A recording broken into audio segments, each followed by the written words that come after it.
So this morning's first panel, we decided to go out on a limb a little bit. Perhaps some of you have noticed, perhaps you haven't, there's an election coming up. Turns out polls have tightened and the battleground states have become more competitive.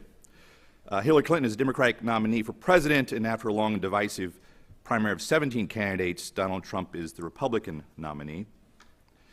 There has been and continues to be lively debate over his nomination. He's an unconventional candidate, to say the least. He's outspoken, less than orthodox on many issues, challenges political elites on the left and the right. What ought a good conservative to do? Some are strongly favorable, some highly critical. Many range from reluctant to lukewarm, leaving others confused. I am sure, regardless, they are all in the basket of deplorables. Nevertheless, if prudence is the virtue of making wise choices, what does prudence dictate in these circumstances? We have three speakers this morning, and they'll speak in the order that I'll introduce them for about 15 minutes, and then we'll have time for discussion to follow. First, we'll be hearing from John Marini. He's a senior fellow at the Claremont Institute and professor of political science at the University of Nevada, Reno. He has taught previously at the University of Dallas and at Ohio University, and he is the author of The Politics of Budget Control, Congress, the Presidency, and the Growth of the Administrative State, and co-editor of The Progressive Revolution in Politics and Political Science, Transforming the American Regime. He will be followed by Jonah Goldberg. Jonah is a fellow. Yes? Yes. He's a fellow at the American Enterprise Institute and a senior editor at National Review. He's a Fox News contributor, regular member of the Fox All-Stars panel on Special Report with Bret Baier. His nationally syndicated column appears in over 100 newspapers. He is the author of The Tyranny of Cliches and Liberal Fascism. And lastly, we will be hearing from the big kahuna himself. We tried to clarify our titles last night. So I consulted Gilbert and Sullivan, which is the manual of all things highfalutin. And my title, by the way, is Deputy Assistant Poobah. Deputy Assistant Poobah to the Lord High Chief of all things. We'll be hearing from him, and of course, that's the president of Hillsdale College, Larry Arnn. Dr. Marini.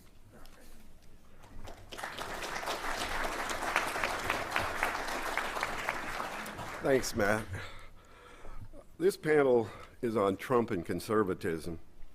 However, I don't think this election can be understood from the perspective of liberalism and conservatism. The contemporary meaning of those terms has been derived from the politics of the past, but they are the very things that are now in question. Almost from the start, Donald Trump has defined the political contours of this election. He has done so by attempting to defy and delegitimize the liberal establishment and its moral defense of diversity. That diversity was made politically unassailable by imposing political correctness as the intellectual and moral standard of public discourse. That political standard was legitimized and reinforced by the authority of all of the national political elites. It was made politically viable by dividing and appealing to the electorate as discrete groups, understood in terms of race, ethnicity, gender, and other measurable and controllable demographic categories. Trump has attempted to sever the connection between the liberal establishment and those electorally decisive minority groups. Those groups have supported the Democratic Party and served the interests of the Washington establishment for decades. They have provided it with the margins of victory in many of the most important states. Trump has insisted from the beginning that he wants to unify America. Consequently, he is making an appeal for the votes of many minorities who had long been written off by the Republican Party. But he has appealed to them as American citizens and offers to secure their rights as citizens, not in terms of group identity. Thus, he avoids as much as possible making the appeals to their political leaders and their organizations those who claim to represent and attempt to speak for them, but seem to benefit only themselves or their organized interests. Of course, it is not easy to appeal to a common good when so much of the country has come to understand itself in terms of its diversity. In such a time, an appeal to American citizenship is itself almost a revolutionary act because it requires making a distinction between citizens and all others. Along the same lines, Trump has appealed to the rule of law and has attacked bureaucratic rule as the rule of privilege and patronage on behalf of social, economic, foreign policy, and political interest groups. This appeal is made difficult by the fact that the administrative state has fragmented and isolated the people by undermining or destroying the institutions of civil society. In these terms, the success of Trump's appeal will depend upon the American people's ability to still recognize the existence of a common or public good. At the same time, Trump has challenged and depreciated the intellectual authority of the leaders of organized conservatism. In short, he has succeeded in separating parts of the political constituencies of both parties from their organizational and ideological leadership. This has caused a civil war among numerous conservative opinion leaders who have opposed Trump and their many followers who have embraced him. It is not surprising that the whole of the Washington establishment, liberal and conservative opinion leaders alike, have objected to the manner in which he has removed the political discourse from their hands and placed it directly in the hands of the electorate itself.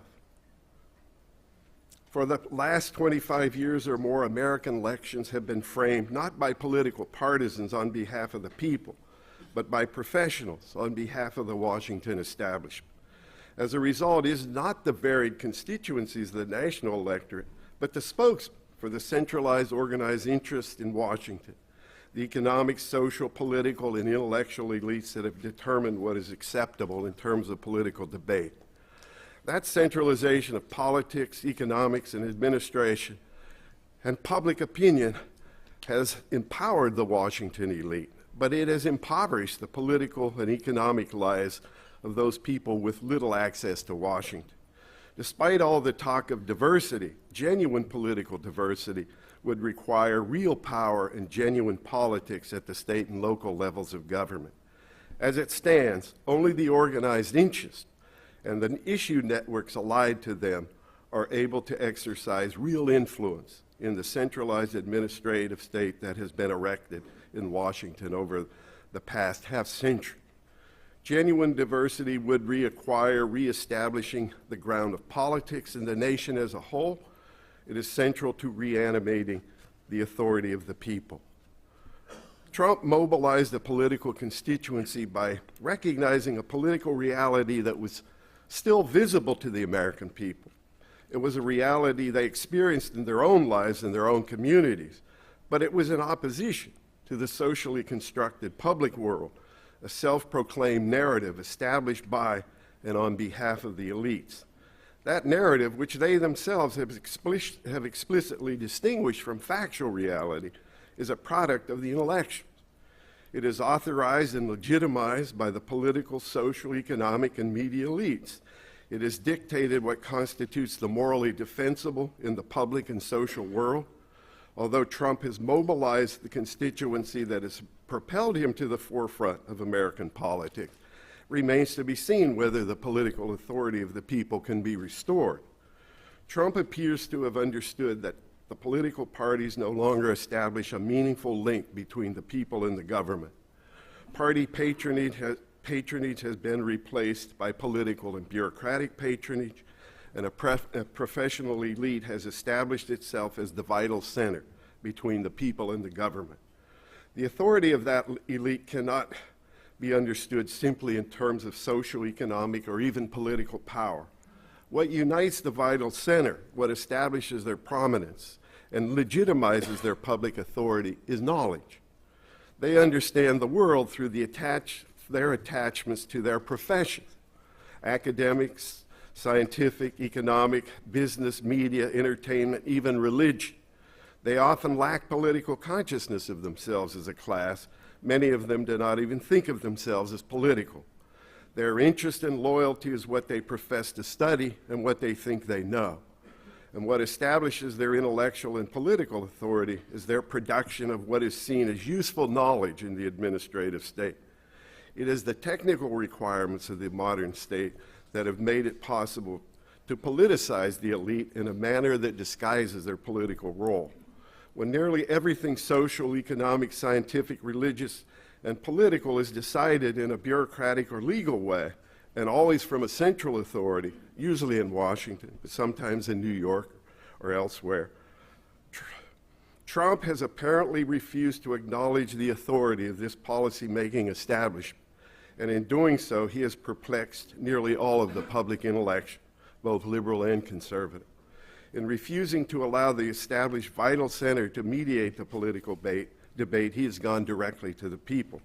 And so doing, he has made it nearly impossible for the vital center to condone or even attempt to understand, let alone praise, his candidacy. It is not surprising, therefore, that American elections have been placed in the hands of the Washington professionals. Social scientists, media pundits, policy professionals may be liberal and conservative or conservative and may differ in their party preferences, but they are united in their dependence upon intellectual authority derived from empirical science and its methodology, and their understanding of politics and economics. Moreover, the latest progressive theories have established themselves as the closest thing to a public philosophy, and they are institutionalized, legitimized, and enforced by all of the powers of the bureaucratic state. Progressive or postmodern critical theory has established personal autonomy and group diversity as central to what is now morally defensible in terms of public policy and private behavior. As a result, political partisanship and analysis has focused on race, class, gender, and other such demographics to provide the kind of information that has become central to the shaping and predicting of elections. Moreover, it has served to legitimize dividing the electorate into racial and democratic categories that have come to be understood in moral terms. Consequently, political campaigns have made a science of dividing the electorate into groups and reassembling them as voting blocs committed to specific policies and issues denominated by the demographic categories themselves. This strategy requires the systematic mobilization of animosity to ensure participation by identifying and magnifying what it is that must be opposed. Appeals to the electorate are strategically controlled by the experts. The kind of issues that are allowed to be raised are thought to be more important than the manner in which they are packaged and sold to the electorate. Understood in this way, what is central to politics and elections is the elevation of the status of personal and group identity to something approaching a new kind of civil rights. Individual social behavior, once depended on traditional morality and understood in terms of traditional virtues and vices, has become almost indefensible when judged in light of the authority established by social science and postmodernism. The destruction of the moral authority of civil society institutions has marginalized the family and the church and has placed the public and private character of American education in the hands of the intellectuals. Many conservatives have rejected Trump on the ground that he is not a conservative. But what is conservatism? Is it merely a doctrine or even a dogma to be upheld intellectually as the antidote to liberalism? Or is it the political defense of a conservative way of life? If conservatism means anything, it must require a defense of the good as established by a tradition that has preserved the best of the past. At its political peak, it came to be understood in terms of the traditional defense of civil and religious liberty. That is what the American founders and Lincoln understood constitutionalism to be. Yet modern progressivism is established upon a rejection of the good of the past, and it has established the intellectual and political ground of both modern liberalism and conservatism. It is not surprising that many now wonder if they can conserve anything meaningful from the past, including constitutional government itself. They have experienced the wholesale destruction of the regime of civil and religious liberty, one that was built upon a moral tradition that was established in the course of a 2,000-year-old civilization. It may still be possible to preserve a conservative doctrine, but it is not unreasonable to ask whether it is possible to live a conservative life. In reality, it is the traditional and political defense of civil and religious liberty that has been undermined by liberalism. American citizens who want to live by the virtues established by that tradition have no public means of defending their way of life. The Washington elites have succeeded in transforming the moral foundations of contemporary political and social life behind the backs of the American people and without their consent. If the people are to understand themselves as sovereign, they must reestablish the political authority of the Constitution in a manner that makes it possible to restore the moral and political ground of civil and religious liberty. A government that does not recognize the sovereignty of the people and cannot defend the rights of individuals in a constitutional manner. A constitution is a compact of the people, and the government is created on its behalf. The people grant it power, but only the Constitution can establish limits on the power of government. In the modern administrative state, the power of government is unlimited, and the rights of citizens and the rule of law itself rests on precarious ground. For if the government alone creates and confers rights, the Constitution can no longer limit the power of government, nor can it protect the civil and religious liberty of its citizens. Trump has established his candidacy on the basis of an implicit understanding that America is in the midst of a crisis. Those who oppose him deny the seriousness of the crisis and see Trump himself as the greatest danger. And here again, Trump's success will likely depend upon his ability to articulate the ground of a common good that is still rooted in the past. Make America great again. A common good established by a government that protects the rights of its citizens in a constitutional manner and establishes limits on the authority of government by demanding that the rule of law replace that of political and bureaucratic patronage. His success thus far has revealed the need to restore the political rule of the people as a whole. To do so, American public opinion must be reflected in the creation, and mobilization of national political majorities.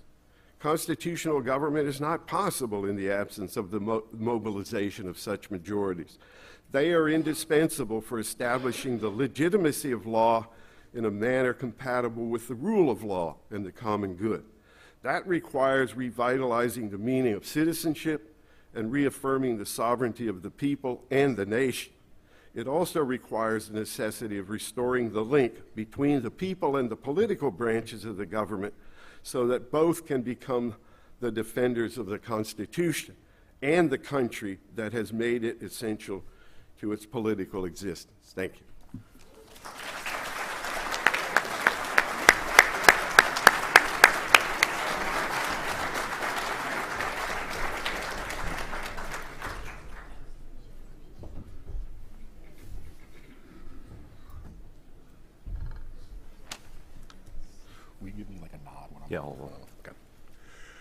First of all, delighted to be here.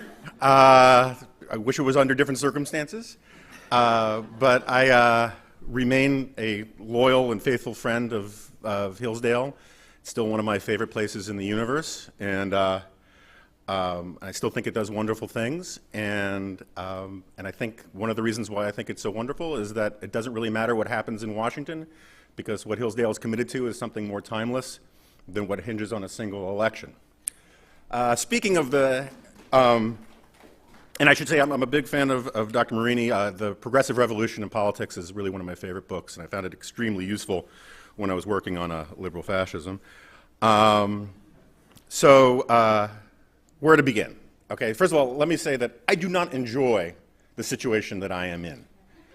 I have been saying for a very long time that this political season will end in tears no matter what, and so far that is the only prediction I've been correct about, at least for myself. I spend a lot of my time searching Amazon for deals on hemlock.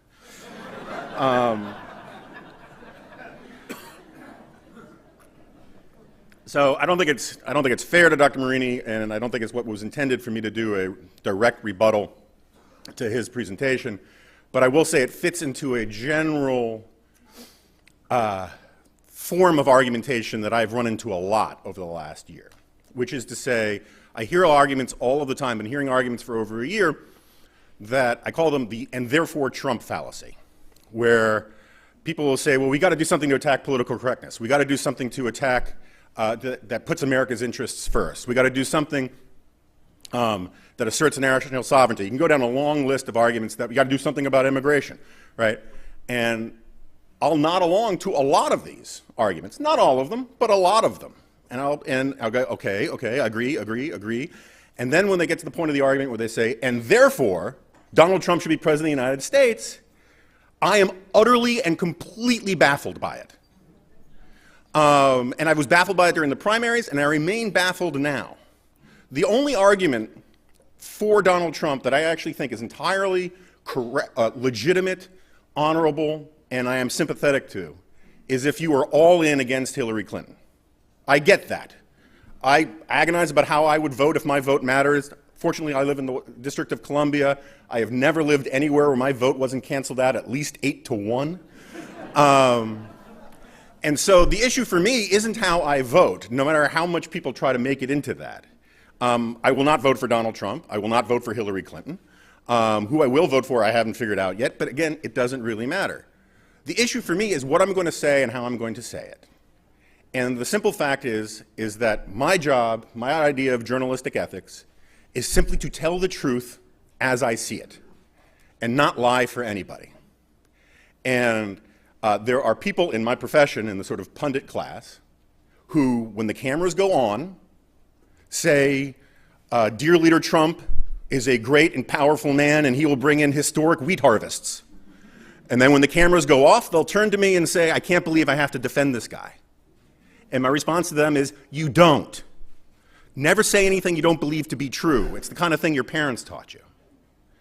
And it is one of the great disappointments of my life, of my professional life, to see how many people have been seduced by the power politics to say things that they don't actually believe to be true. If you believe them to be true, that's absolutely fine. And I agree with about 80% of Dr. Marini's talk about the perniciousness of identity politics, the perniciousness of the administrative state, the rule of elites, and there's a new class problem that we have in this country, and all of these things are very serious and real problems, and we do need to restore the Constitution. Just where I get off the boat is when we get to the "and therefore Trump" part. Now, there's a famous phrase we've all heard and we've all misused. It comes from Lord Acton, that power corrupts and absolute power corrupts absolutely. And what people forget is the actual context of that quote. He wasn't talking about rulers being corrupted. He was talking to his friend who was a historian of the papacy. And his historian friend, I think his name was Crichton, was making allowances for popes that he wouldn't make for normal people. And the point that Acton was getting at is that there's a tendency among intellectuals, among writers, among normal people to forgive the famous and powerful things that they would not forgive their neighbors or their children. And I have never seen a more perfect example of the corruption of large numbers of people than the influence that Donald Trump has had. Just last night, Newt Gingrich was on TV. I've known Newt a long time. Newt was, my wife worked for Newt. Newt was talking about how the conservatism we've all known and grown up with is over, and the new glorious era of Trumpism has begun. Now, he's not saying that for any other reason except for the fact that he's a surrogate for Donald Trump. And I get that. Surrogates have to say these kinds of things. But I grew up in a conservatism that when you strip away the prudential questions, when you strip away the specific partisan issues, my conservatism, the conservatism I've literally dedicated my professional life to, only believes in two things. and this is a metaphysical point. First, it believes in the importance and power of ideas, that ideas, as Richard Weaver said, and ideas have consequences. Ideas have consequences. And we can argue about which ideas and how to argue about this notion that in a democratic polity that we can use reason to reach conclusions about public policy and the Aristotelian question of how we should live through the power of ideas and argumentation. The other thing that the conservatism I've dedicated my life to believes in is the importance of character. Now, we can have an argument about what we mean by character, right? Is it referring to the fact that a President Trump would have more ex-wives than the previous 45 presidents combined? Is it the Donald Trump who bragged that avoiding getting a venereal disease was his own personal Vietnam? Is it the Donald Trump who brags in his books about how he lies and cheats his partners in business in order to get what he wants for his own personal gain? You can come up with any definition of character, public, private, business, and I would argue that he falls short like, I don't know, Robert Reich doing a poll vote. And and where I do take exception to Dr. Marini is this notion, just by way of example, that Donald Trump is this champion against political correctness. This is just flatly not true. I also don't believe it is true that Donald Trump is appealing to minorities based upon their status as citizens. It's not in his rhetoric, it's not in what he says. Nor do I think he gives a rat's patoot about the Constitution, which he thinks has 12 articles. He is just making it up as he goes along, riding a populist wave. Now, I've been writing about populism for 15 years. So this is not like all of a sudden a useful argument to use against Donald Trump. The only populist movement I have ever endorsed or liked in history or in my own life were the Tea Parties, because they were dedicated to an actual idea of limited government. Normally populists aren't. And I thought they might fulfill that ancient libertarian prophecy of libertarians taking over the government and leaving everybody alone. But historically, populism is a statist enterprise built upon group identity politics and grievance. And that is very much what is going on with the Trump campaign. My favorite, and it's very anti-intellectual. My favorite quote from a populist leader is William Jennings Bryan, where he says, "The people of Nebraska are for free silver. Therefore, I am for free silver. I will look up the arguments later." I believe in the power of arguments. I believe in the utility of arguments. I believe in, and what Donald Trump doesn't believe in any of these things, nor does, and again, to get back to the political correctness, and I should just state as a matter of full disclosure, Donald Trump, I don't like Donald Trump, and Donald Trump does not like me. We've gotten into quite a few Twitter fights. He told a reporter for NBC News that she read him something I wrote in a column, and he responded, "I've been this huge success, I've built these wonderful businesses, I've done all these wonderful things, and I gotta take this from this guy who doesn't even know how to buy pants?" Now, at the American Enterprise Institute, I have a research assistant, Hillsdale graduate, great kid, don't tell him I said that, and he's been running a team of interns round the clock for months trying to figure out what the hell that means. It's not, I wouldn't say it's like my strength. I wouldn't bring up my pants buying ability in a job interview. But it's not like my wife gets phone calls from Home Depot saying, "I'm sorry, Mrs. Goldberg, we found your husband in the power tool section trying to buy pants again." I know how to do it.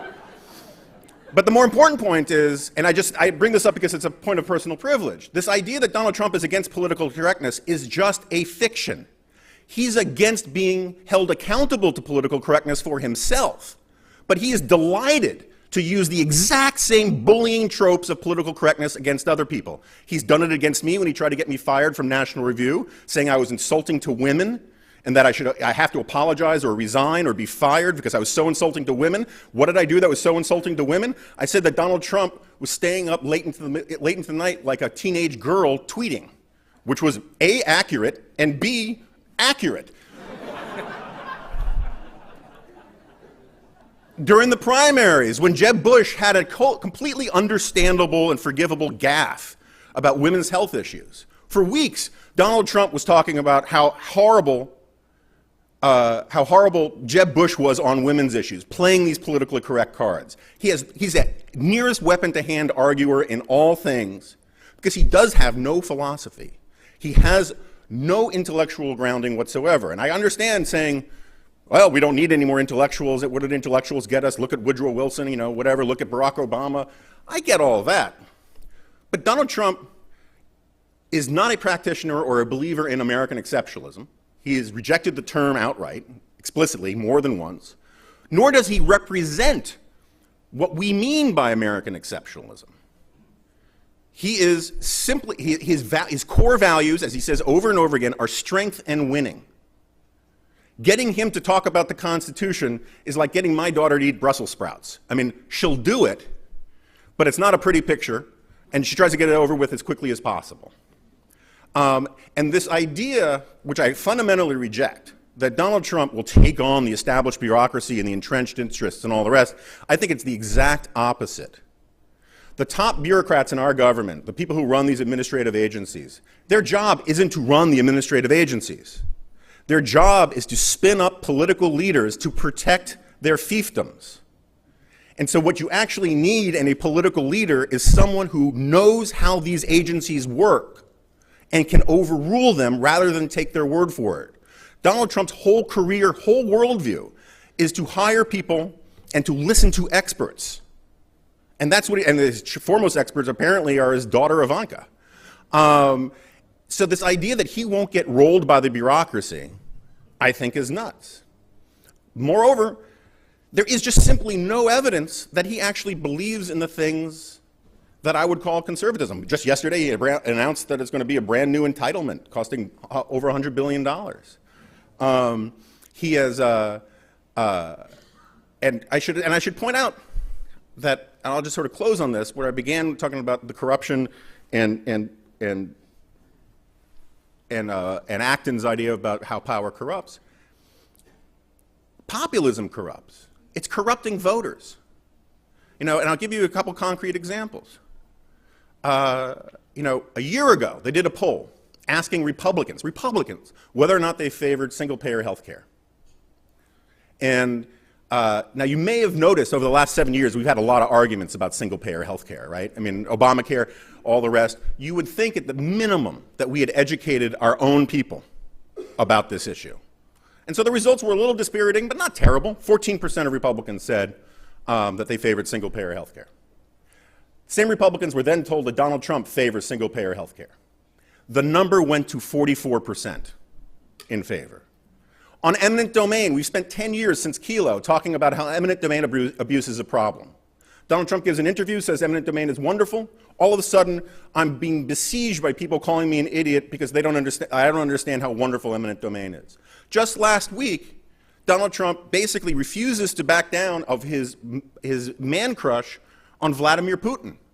And all of a sudden, Michael Pence and a host of other people are talking about what a strong leader is. My friend Dinesh D'Souza is saying the reason why Donald Trump likes Putin is because Putin loves his country the way Barack Obama doesn't. Now, I'm open to arguments about the level of Barack Obama's patriotism, but fawning over foreign dictators who abuse and kill their own people is a classic example of what I'm getting at. The only way you can praise Putin is if you've given up your commitment to things like constitutionalism and instead adopted Donald Trump's values of strength and winning.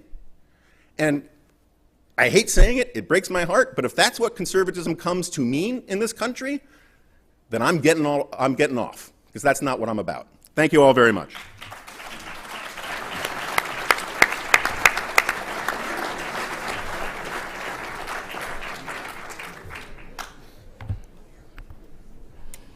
So I congratulate Matthew on carrying on this unctuous granting of titles that is now the style at Hillsdale College. And I thank Jonah. I return his admiration. Bill Russell, who's one of the founders of National Review magazine, used to work for me. Bill Buckley, the founder, worked that out with me. Bill Russell is the man who brought conservatism into Republican Party, into Republican politics. He did that by supporting Barry Goldwater. You should hear the two of them. I got to hear it many times. Talk about how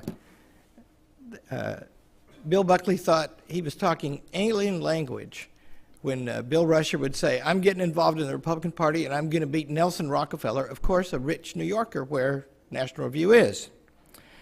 Bill Buckley was on the search committee that hired me at Hillsdale College. And so I have a great long affection, and I understand that the things that National Review is doing today, they regard as a repeat of the founding of National Review, and I understand that they're doing it under pressure. I understand that partly because I'm under pressure too all the time. So I differ from them about this, and but I respect them, even as I undertake to differ from them. I have 5 quick points to make. One of them is, what is a conservative? I differ from the definition a little bit from Jonah. One of them is, I'm going to summarize the obligatory disadvantages of Donald Trump. They are real. I'm going to describe the situation today. I'm going to make a defense of populism and a defense of the rule of law. What is conservatism? It comes from an old word, means to keep. One of the reasons there's so much confusion about the term is it's a derivative term. It points to something else. It isn't really a thing itself. The reason for that John mentioned. You can't conserve everything, or you'll be conserving both murder and the punishment for murder. You have to pick and choose. What do you pick and choose? In America, and I think that's what we're concerned with, American conservatism, in my opinion, should seek to serve the things of America, and they are the most coherent things. There has never been a polity, in my opinion, superior to the United States, but surely there has never been a polity more coherent than the United States. It has a formal cause in a 4,000-plus word long Constitution, and it has a final cause in a 1,400-word Declaration of Independence, and you can read this before lunch today with care. So we would seek to conserve those things. And the question before the House is not whether we're going to hire Donald Trump to be a Constitution professor at Hillsdale College. That's not an easy job to get.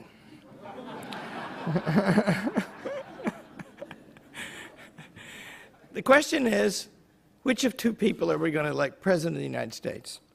And I have some reasoning to do about that. And actually, I don't have reasoning to do about that. It isn't my business. I want to make clear. I don't live or die, thank God for it, by whether I get to control who gets to be President of the United States. If I did, I'd been out of a job a long time ago because I haven't liked many of the recent ones of either party. My real job is to identify what are the issues that we should think about. What's going on here in our country? So what are the reasons not Trump? There are many. Jonah mentioned many of them. I'll summarize them in this very important fact that has made me deeply reluctant about supporting Donald Trump. Donald Trump would be the first person elected to the oldest constitutional office ever. Well, you could say in modern times, maybe there are Roman ones that are older, but only in Rome, as his first significant public service. Nobody else. Everybody else has been a high elected public official, a famous general, or a nationally prominent cabinet member. And so it's hard to know, a lot to know. Of course, one should have doubts and reservations. He's a novice. He makes lots of mistakes. He's coarse sometimes. Some of those things were quoted, and they're accurate. Also, he isn't eloquent, although I will tell you he's effective. The only time I ever met him, I was to be the keynote speaker after the governor and the attorney general of Michigan in front of 1,500 people, and at the last minute, they added Donald Trump just before me. And he just wiped the floor with me. And you know, I'm not bad. And my wife leaned over and said, "Larry, this is outrageous." And I said, "Yeah, look around, it's pretty good." So, you know, I have my personal grievance against Donald Trump. What we conservatives want to conserve is actually civilization. If you think about that word, it means Rembrandt and Plato and Shakespeare. But before that, and first, it is cognate with the word for civilian. Citizen, that word is cognate. It means the rule of civilians. In 1938, when Hitler ruled, that's what Churchill said it meant, in a beautiful commencement address. You should all go read it. It's about this long, and it's one of the prettiest things he ever said. And he said, it means the rule of civilians. That means that force, the strongest in the land, do not rule. It means we rule, ordinary folk. That's what I think is at stake. That's what the rule of law means. I think that's what we're losing. I think conservatives should be for that. And they should adopt whatever are the best means in front of them to get that. I think that's what the movement means.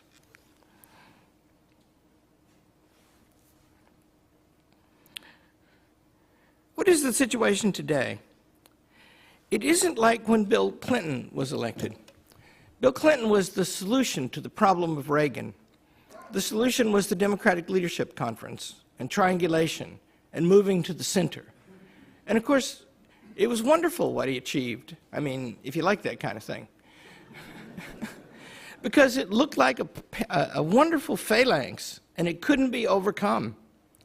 And where are we today? Today, this is the blue wall, right? They think they have the political system taped. They think they've got the demographics right. They think they've got their, not just their appeal, not just what they say, they have the whole government structured and organized. They have their own final cause, which is an artificial kind of equality that has to be manufactured by force under law, and they have their formal cause, which is the bureaucratic state, which is the strongest thing in the land. And they think that they have used that to guarantee themselves perpetuation, exactly as Woodrow Wilson predicted. That is the situation today. And its fruits are everywhere. I mentioned some of them last night. There is a federal minimum wage for salaried workers. And that was not passed in any law. That's just a regulation that hardly made the headlines, and it amounts to a restructuring of property relations in the nation. And that's going on all the time, and there is no private institution in America, up to and including Hillsdale College, that does not have to fear the mail because of what might come in it. That's where we are. And we are losing all the time. Populism. The question is, how are we going to fix this? And of course, it's obvious that the only people who can possibly fix this is fancy people like us. We've all studied all our lives. We're good with words. We command large crowds, aren't we fancy? And there's a reason why that won't work, and one of them is the situation today, and one of them is profound. The situation today is summarized by my favorite story about the discipline of political science. I am a member of the American Political Science Association. And in 1984, 3 other people and I were sitting around a table, and we looked at the daily newsletter, and there had been a straw poll of the Reagan versus Mondale election. And Mondale was getting 94%. And Reagan was getting less than half the rest. And I confess we were drinking. And so we decided to do a thought experiment. We knew how many people were at the convention. We wondered if we could name all of the ones who were for Reagan. And it took about 20 minutes, and we got every one of them. In other words, every political scientist prominent enough to go to the convention who supported Ronald Reagan in 1984, where he got 59% of the votes, was personally known to me or a close friend of mine. And my point being, I don't think we're going to save the country.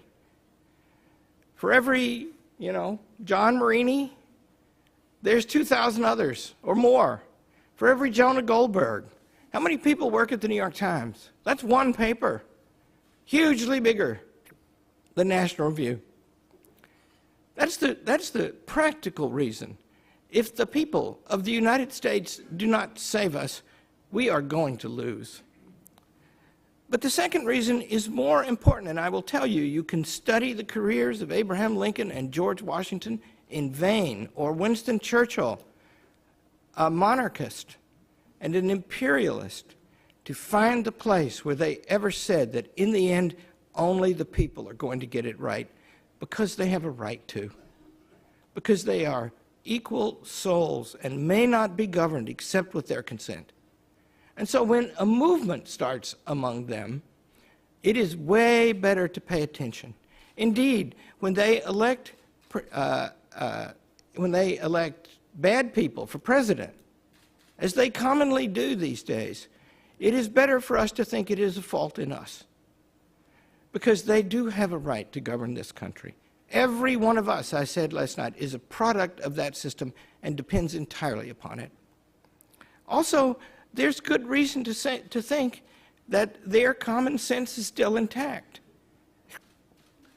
70% of them, in round numbers, are afraid of their government, thinks it's too big and thinks it needs to get smaller.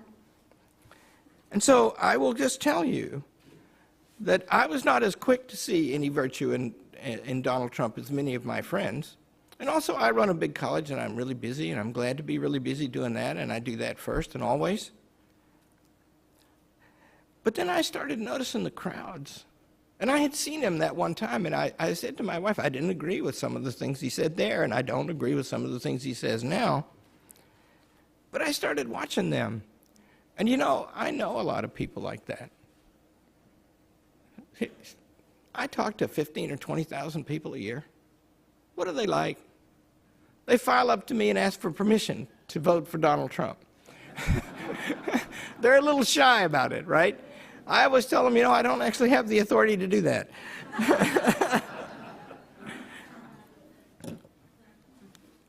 In Phoenix, I had to watch this because of Hugh Hewitt, who tortures me. And he says, we're going to talk about Donald Trump's speech in Phoenix tomorrow. This is a year ago in August. I said, gosh, I don't want to watch that speech. He said, you're going to have to watch it, right? So he's there. There's 10,000 people there. That seems to be his number. And he says, you know, I've had a really bad week, he says. Big corporations are calling me up, canceling bookings in my hotels because, he said, I'm a racist. You know, I will tell you, I don't think he is that. But he said that. He said, you know, that hurts. And then I got to thinking, you know, I've already booked that space for more than they were paying, and I'm not giving their deposit back. I'm making a killing here. I went, that is fearless, you know. And I started saying, wow, you know, look at this guy. Then in January, and this is my last point. How am I doing for time? I'm okay. Look at that. I'm the old magnificent. No, you're that. What am I? I'm the big kahuna. I'm the big kahuna. We've got title inflation now, and it's just running rampant. So then, in January 28th, 2016, I run across this article. It's in the Reno, Nevada Gazette, and I got it from Doug, who probably got it from John, who lives there in those parts. And I've not seen any mention of it, except from them and me. But the article is beautiful. I mean, beautiful. I wish I'd written it myself. I mean, it's better than that. It begins, the United States of America is a land of laws, and Americans value the rule of law above all. Why then has our Congress allowed the President and the executive branch to take on near dictatorial power? How is it that we have a President who will not enforce some laws and who encourages faceless, nameless bureaucrats to manage public lands as if the millions of acres were owned by agencies instead of the people? Duh! I just connected that point, a point about consent of the governed and rule of law to everything that we mean by civilization, including both freedom and sculpting. Michelangelo and Plato and Thomas Jefferson. I should make the point, by the way, that we conservatives, if we have any coherence about ourselves, understand that the things that we respect were almost always done by revolutionaries. That would be Socrates and Jesus and Jefferson. In other words, we go back to some establishment of some great thing, generally against opposition. And we worship those things when they're great. And here is Trump, and he's worshiping one of those. In Nevada, he goes on, the lack of enforcement of immigration laws and the draconian rule of the BLM are damaging the economy, lowering the standard of living and inhibiting natural economic growth. I think that might be true. The only way to change these is to bring to Washington a president who will rein in the Congress and rein in the federal government and get the Congress to do its job. So I read that thing and I said, gosh, I wonder who wrote this. Could not have been Donald Trump, I said. So I walk in the workroom in the back of my office where Hillsdale College, runs a slave labor camp. And because they're 18 and 19 and smart, you can do anything with them, right? It's perfect. A bunch of them sit around in this room who've all had that done to them. Some of them still under that torture, right? And they like it. I don't understand. And Jack Shannon, now at the London School of Economics, last year's salute historian, and I walked back there and I shoved this article in his face and I said, Shannon, I need to know who wrote this and everything Donald Trump has said on this subject. He said, how far back? I said, I don't know. How old is he? So a week later, in comes Shannon, and Shannon ain't bad, and he brings me, roughly 30 pages of stuff. In 2000, Donald Trump writes, most of us think the American dream is a birthright, but without constant care and vigilance, it can and will be whittled down to nothing. The threatening agent is not some foreign power, but people who don't understand the proper relationship between the public and private arenas. In other words, the greatest threat to the American dream is the idea that dreamers need close government scrutiny and control. Job one for us is to make sure the public sector does a limited job and no more.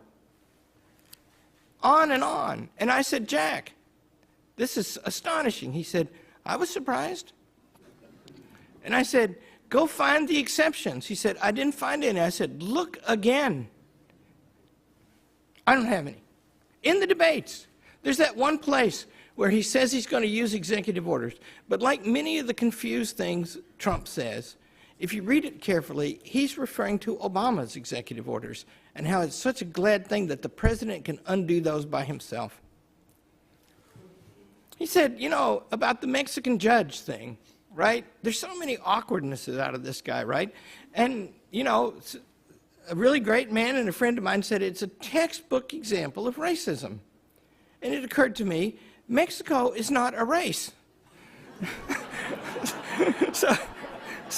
So it might be a really bad thing to say, but it's not a reference to race, right? It's a reference to a foreign country. And Trump is all about America and the rule of the people in America. And the bad things go back a long way, but I'm saying, as far as I can see, this thing goes back a long way. And then, goodness gracious, he stands up there and says that he's going to cut the EPA and the Education Department and a whole bunch of others, and they're all going to go. And that's it, right? So who talks like that anymore since Reagan, right?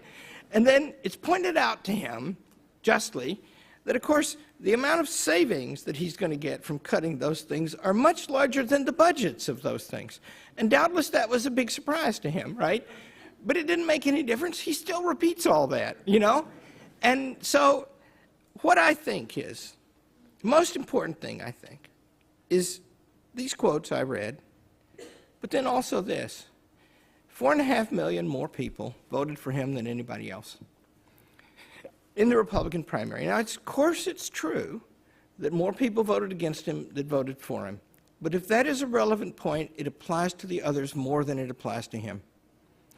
The second thing is, as far as we can tell, and the exit polls are not great, but he commands support among independents and Democrats like Reagan. I mean, as far as I can tell, and I've been looking at the numbers, and I confess to you that all of this data is the product of slave labor.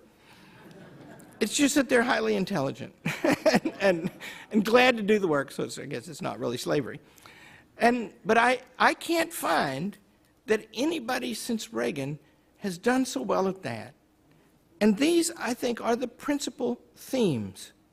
And then the sub-themes, like, I don't believe that we can preserve the entitlement state intact. It's one of the two things that are wrong. The regulatory state is the worst of the two things. Those are the two things that have been added to the American government to make it different. Well, the entitlement state turns out to be what the people get. Maybe the first step would not be to reform that. Although, if I were Donald Trump, I would say that eventually it has to be done. He doesn't say that. I fault him for that. But about the regulatory state,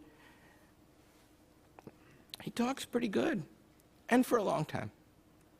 In that sense, he might be a conservative.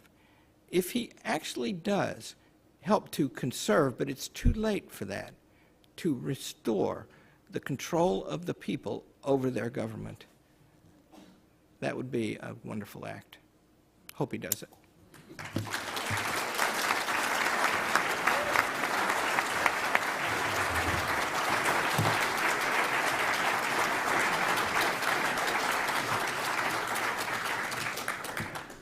Great. So we have some time for questions, and we have some microphones so we can hear you. Does anybody on the panel make a quick comment before we go to the audience? Or should we just go to... I'm not sure I can manage quick. Could I say? Briefly, you want to say... Go ahead. I just want to say I agree with Jonah about the Tea Party as being an important movement, but I also noted that no Republican really wanted any part of that and rejected it. I don't think anyone from the establishment saw the potential in the Tea Party movement. And both parties, in a way, tried to undermine it. So I don't even know that this is populism. I think this is people trying to get control of government and trying to mobilize. As just an analytical question, I'm not sure I can agree with that. I spoke to many Tea Party rallies, and some of them I was speaking with on the same stage as Paul Ryan. Ted Cruz talked to lots of completely embraced the Tea Parties. I think what undid the Tea Parties was a consequence of what made them great in the beginning, is that since they were leaderless and sort of crowdsourced, they were very powerful, and you couldn't sort of point to one person and say that's the bad. They couldn't demonize one Tea Party, or they had to demonize the whole movement. And the problem with being leaderless is that eventually what happens is you become dissolute, and a lot of cynical, bad, money-grubbing, profiteering people exploited the Tea Parties, created a lot of bogus PACs and email grifting schemes, and ripped off a lot of hard-working people for their own benefit. And they got exploited a lot by the talk radio crowd and some other places. And it ended up falling apart, which breaks my heart. But I don't think it's true that, at least in the beginning, there weren't Republicans who were embracing the Tea Parties. And the Tea Parties and the Trump movement are not the same thing either. Yes, sir. Right here. Yes, I'm Russell King. I want to follow up on what Mr. Goldberg said about Jeb Bush's supposed gaffe about, I think he was talking about women's health care, federal government spending enough on health care. Well, Trump denounces him, for that, and also Hillary Clinton tends to equate pro-lifers as being opposed to women's health care in general. But I don't know anything in the Constitution, except I've heard promote the general welfare, that really justifies federal funds for women's health care. Can you tell me what would justify federal funds, and what is the optimum money source for the best women's health care, whether it's private, state, local, federal, what? Well, I agree with some of the premise of the question, and I've written a lot about this. It is almost an Orwellian euphemism for abortion rights when Democratic politicians talk about women's health. They never say that Republicans are against research on ovarian cancer or breast cancer, right? They only say they're against women's health because they mean specifically abortion rights. I agree with you entirely that there's nothing specifically in the Constitution that justifies it. I wasn't making a case for federal funding on women's health, never mind for Planned Parenthood. I was simply making the case that Donald Trump talked about women's health in exactly the same sort of PC way that liberals do, because it was a useful near argument to hand. That was my only point. The answer is it isn't in there. But I want to agree with John about populism. I use the word, populism arises in America under the forms of the Constitution, and I think it's doing that this time. And I think the Tea Party is alive and well, and it's probably rallying for Donald Trump, or I know a lot of anecdotal evidence about that. I get 450 letters a month, and they're delightful, and I read some of them. For a long time, I used to answer them all, but it's so much now, right? And so now I get summaries, and I find I don't get a huge correspondence about Donald Trump. I bet Jonah's is much bigger. He's much more prominent on that issue than I am. But I get lots of letters where people say, you know, they read Imprimis, and they're the local leader of the Tea Party in their community. You know, anybody hear that? You know, are you local leaders of the Tea Party, or were you in your community? Just scads of them, right? And show up and come and tell me that, right? And those people haven't gone anywhere. And I can tell you, you know, if you're giving any money to Hillsdale College, thank you for it. You won't be asked for any today. You never are. But I will tell you, there isn't any reason for you to do that unless you believe in high learning and limited government. We're all over that stuff, right? And we're good at that. That's what we do. And that means that there's 3.5 million people taking Imprimis, and we just did a survey of them. And they like that stuff a lot, and they like the publication. About 8% of them give us money. About 60% say they intend to. I'm looking for the rest of them. and the 35%, I think it is, who say they're not ever going to give us any money, 80% of them say they like the publication. God bless them, you know? But what I think is, when Trump says things like this, and when he denounces Washington, D.C., and these things that I just read are intelligent, and there's a lot more of them, then it's a kind of thing with him. It goes back to the Playboy interview. There's something in there about that in that interview, and that's in 1990, if I remember right. Then people are rallying to that. Kellyanne Conway, whom I happen to know, and before she became the campaign manager, I was talking to her about something entirely different from the campaign. I said, are you polling for Trump? And she said, yeah. And I said, what are the people like? She said, you know what they're like? They're just like your people. Well, I think that might be true. And because I think they have a right to govern themselves, and to repeat John's point, under the forms of law that make that rule reasonable, and therefore rightful and protective of the rights of minorities, to paraphrase Jefferson, I think that there's something going on about that. And I will tell you, Trump is systematic, that the laws need to be made in the Congress and signed by the president, else they're not really laws. And that looks to me like it gets very close to the heart of the matter. But point of personal privilege on this one. I was fine with not objecting to Larry's prepared remarks, but this idea of quoting the record of things that Donald Trump has said as if the equities are all on the side that there is some embryonic constitutional figure in there. You mentioned the Playboy interview. In the same Playboy interview, Donald Trump celebrates the butchers of Tiananmen Square Not because. true. No, it is true. Not true. It is true. We'll go to the text. Let's do it. I got it here. Okay.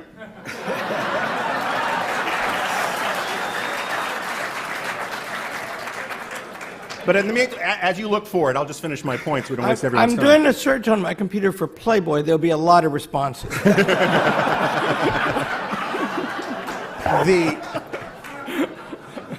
The idea that Donald Trump has not that the utterances of Donald Trump mitigate towards thinking that there is some sort of conservative in there is really a very thin reed when you look at all the other things that Donald Trump has said and has done over the last 30 years.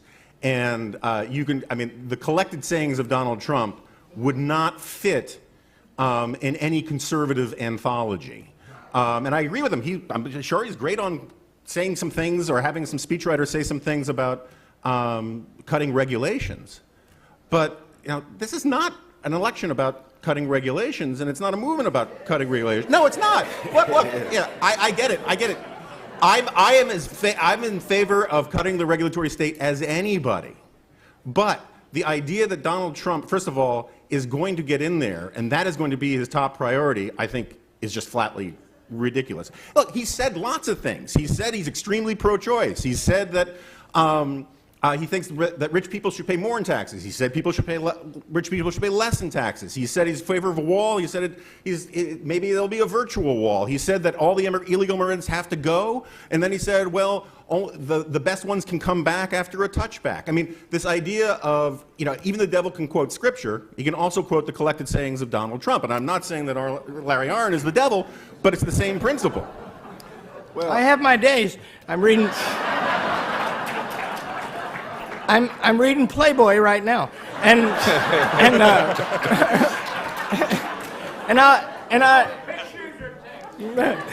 yeah, no pictures. So first of all, I want to say, I made a specific claim, and that is that something is central, the rule of law and the separation of powers, and that Trump has spoken consistently well on it. And as far as I can find, that is true. And I think that's important, admitting that the record is various in many respects. I said that, right? But I'm saying that specific thing. Now, what do you say in Playboy? So the context is this.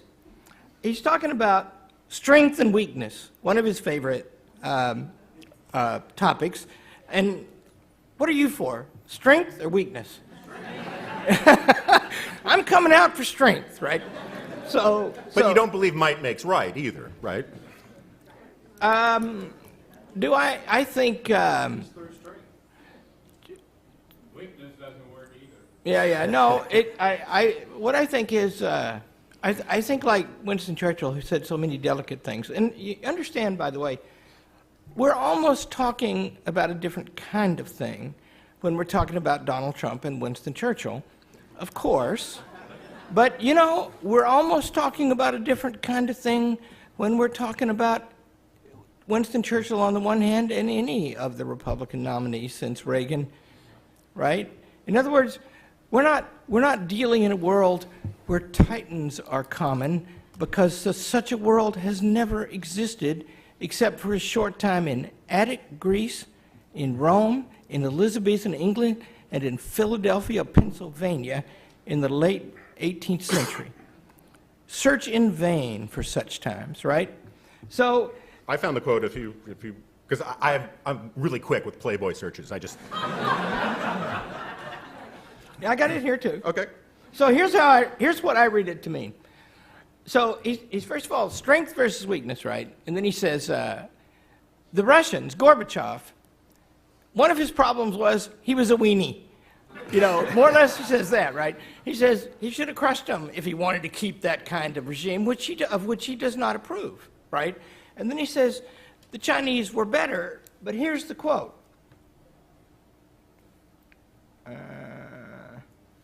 When the students poured into Tiananmen Square, the Chinese government almost blew it.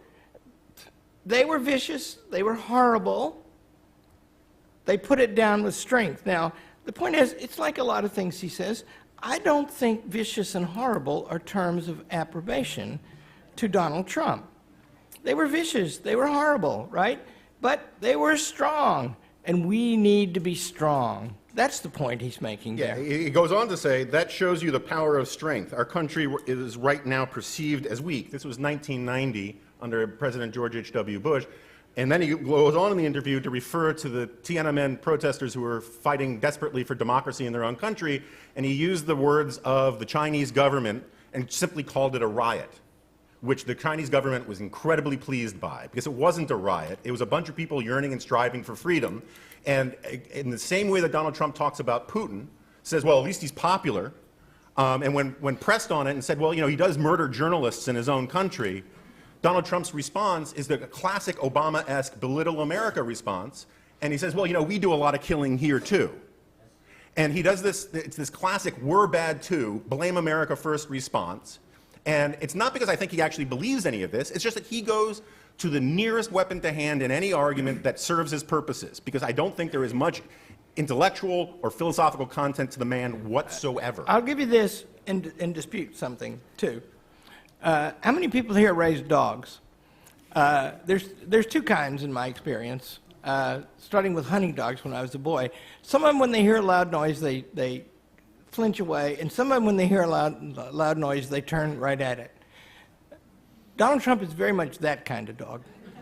And that means if you criticize him, it's very difficult for him to restrain himself from saying something right back, at least parallel.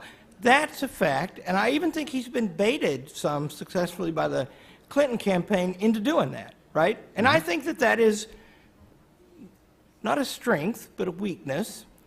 Although, if you had to pick a weakness, that one also does indicate some strength. But about this... I'm going to need a grease board to chart that one, but okay. Jonah's going to have to remember that I work in the academic world. I think it's hard. One time, Harvey Mansfield gave a talk, and he compared It's hard to get. Playboy, Hustler, and one other thing. And at the end of in the beginning, and it was a kind of a geographic image. You know, one of them's kind of higher, and one, you know, and he said, and he said, and you may wonder how I know this. I am a student of political philosophy. I think the problem that Trump has, though, is because he's never been in public life, he's judged by private. Almost everything that gives us a view of Trump is his personal and private life, which he is very explicit, was just personally dedicated to his own well-being. He says he's made a choice. I want to look out for the well-being of the country now. Like, do you believe it or you don't believe it? Yeah. But the whole point is that's a different enterprise that Trump is now embarking upon. I agree that he says it, and I agree that a lot of decent and sincere and good people believe it and take him at his word. And I would argue that he has spent a lifetime in business. He is famous for shafting clients, vendors, business partners, going back on deals. You know, it's absolutely true. I know people who have tried to collect pennies on the dollar from the man. And my point is, he's the kind of guy who says, I'll say whatever I have to say to get you into this Mercedes today. And so the idea that somehow he is going to follow through on all of his promises when he's elected, I just don't credit. But look, I'm not saying you shouldn't vote for the guy. My point is, I am not going to stop telling the truth about both of them. Hillary is awful too.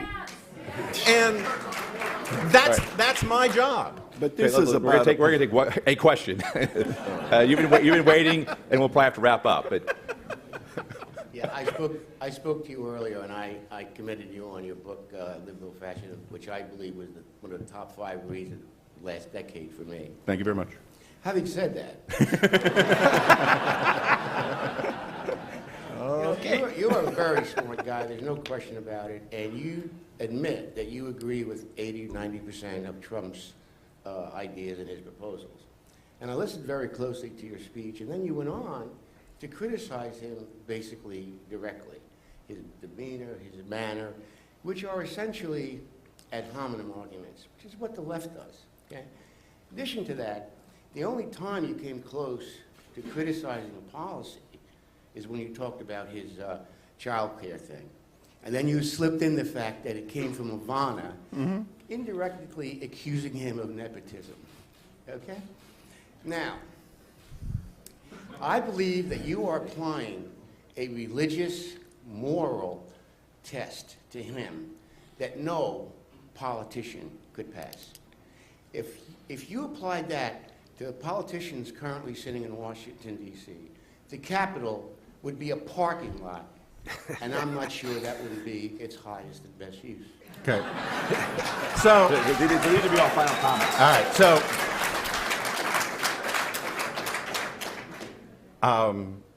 as Larry probably says to Hillsdale students 10 times a day, I think you're wrong. And here are among the reasons why. My preferred phrase is, that's stupid.